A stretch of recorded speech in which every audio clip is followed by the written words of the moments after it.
ఆ తర్వాత కూడా ఎవరికి వాళ్ళ సీట్లు ప్రకటించడం అన్నది ఇంకా ముదురుతుందని కదా వస్తున్న టాకు.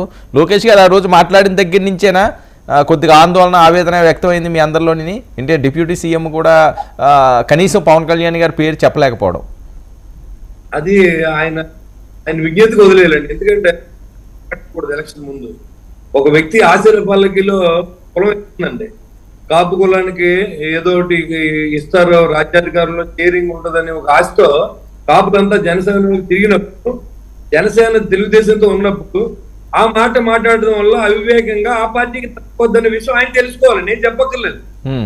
ఒక పార్టీకి, జాతీయ పార్టీకి సెక్రటరీగా ఉన్న మరి లోకేష్ గారి గురించి నేను మాట్లాడుతుంటే మరి ఆయన ఎవరి డైరెక్షన్ లో మాట్లాడారు నాకు తెలియదు. కానీ కొంతమంది ఆశావాహులు ఉన్నారండి. కాపులు ఏంటంటే ఎక్కువ శాతం ఉన్నారు కాబట్టి ఏదో కొంతకాలం డిప్యూటీ సీఎంఓ లేకపోతే సీఎంఓ షేరింగ్, పవర్ షేరింగ్ అది అసలు ఉండదు అని పవన్ కళ్యాణ్ గారు ఒప్పుకున్న అర్థం లేదు.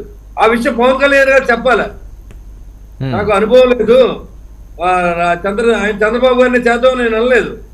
మీరు ఇచ్చి ఓట్లను బట్టి, ఓట్ల షేరింగ్ ని బట్టి, మనకు వచ్చి సీట్లు బట్టి మనం అడగాలి. గెలవకుండా ఎలా అడుగుతామని అన్నట్టు వాస్తవమే కదా అది.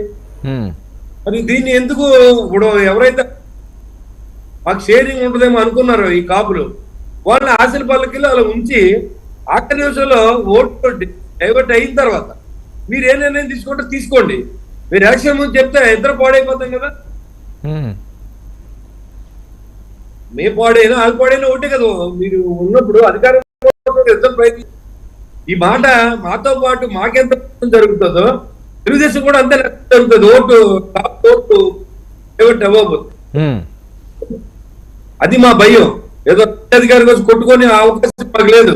ఆ రకైతే బీసీలు పరిపాలన, బీసీ శాతం ఎక్కువ, కానీ బీసీలు ఎప్పుడైనా పరిపాలన రాస్తాను. సో అది కొద్దిగా ఇబ్బంది అయ్యింది కదండి. ఇబ్బంది కాదు, నేనే చెప్తున్నాను కదా, ఇంకెవరో కూడా ఎందుకు. అవును, అంటే కాదు కమ్యూనిటీలో కానీ లేకపోతే పవన్ కళ్యాణ్ గారి ఫాలోవర్స్ కానీ వాళ్ళందరికీ బాగా రీచ్ అయింది కదా. అయ్యో నేనే టీవీలో చెప్తున్నాను కదా, ఆ మాట మాట్లాడి ఉండకూడదు. దాంట్లో మగవాడే ఉంది. దాంట్లో మన ఆలోచన చెప్పాలి కదండి. ఆయన తెలియదు లేదా ఎవరో డైరెక్షన్ ఇచ్చు ఆర్డర్ చేసి ఆ వ్యక్తులు చాలా మంది ఉంటారు. కాబట్టి దాన్ని ఖచ్చితంగా మనం ఖండించాలి కాబట్టి ఖండిస్తాం. దాని గురించి మేము వరి అయిపోతాం. ఈయన అన్నంత మాత్రం చంద్రబాబు గారు ఆయన పంపిస్తాను దీనికి ఎవరని ఆలోచించట్లేదు. అంటే చాలా మంది మాట్లాడేది ఏంటంటే ఆ రోజు లోకేష్ గారు ఆ రకంగా మాట్లాడారు, తర్వాత చంద్రబాబు నాయుడు గారు ముందు ఒక ఇద్దరిని ప్రకటించారు అని కదా. మొదటి స్టెప్ వాళ్ళ దగ్గర నుంచే మొదలవుతుంది. లోకేష్ గారు అలా మాట్లాడారు, చంద్రబాబు నాయుడు గారు కనీసం సంప్రదించకుండా 2 సీట్లు ఈయన ప్రకటించారు అని. సంప్రదించాల్సిన అవసరం లేదు. ఏదైతే నెగ్గుతో రిపోర్ట్లు అది వాళ్ళకి తెలుసు. ఇప్పుడు లేకపోతే ఈ పార్టీ వాళ్ళకి కట్టారు కదా, మా సీట్లు మీరెవరు చెప్పేసి మేము ఏమని మా ఇద్దరు పొత్తులో మా ఇష్టం